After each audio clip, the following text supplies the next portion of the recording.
Well, my question to you is, with all of the background that you mentioned, that the games, the movies and stuff like that, did you feel any extra pressure to bring this iconic role to life?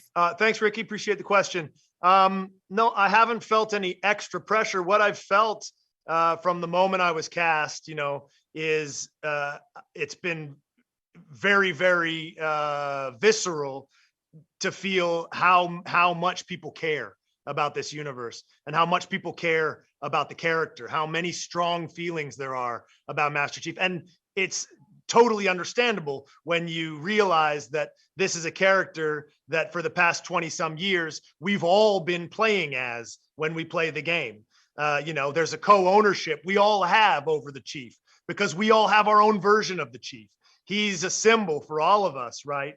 And he's been kept very vague because it's a first-person shooter that we're invited to play as him. So we fill in the opaque parts of his character with our own personality. And that was the setup of the video game for the past 20 years. We're making a television show, and it's a long-form television series that we want to bring the audience along with us. We want the audience to empathize with our protagonist. We want them to feel for him and relate to him. And the only way to do that is to have access to the face so you can know what he's feeling and what he's thinking over the course of time. That's how we relate to our television characters.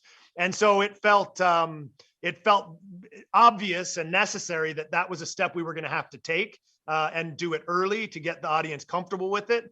But we also realized how hard that was going to be for so many people because of the feelings of attachment they have to the character.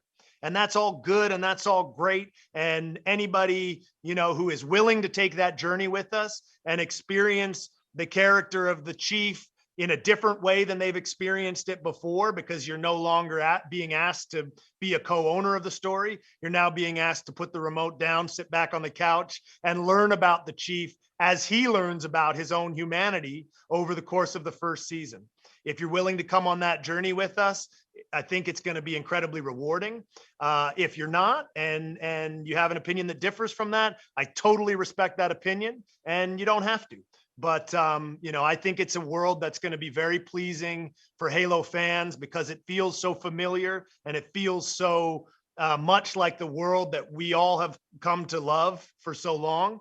But I just as much am excited about exposing this world that I've fallen in love with over the past 3 years with people who have never played the game.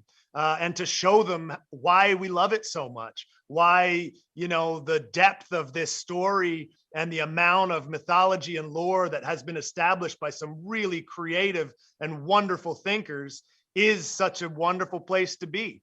And so those, I'm just really excited that it's coming out on March 24th. All of the questions are going to be answered. All the people who thought that the helmet shouldn't come off, have a look at the show.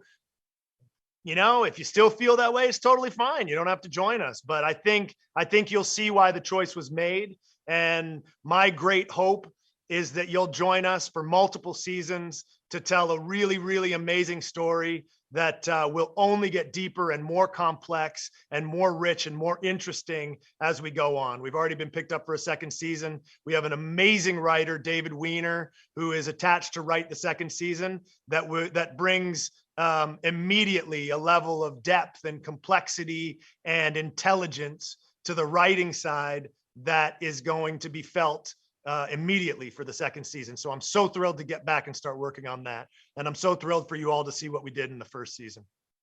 Thank you so much for your answer. Of course.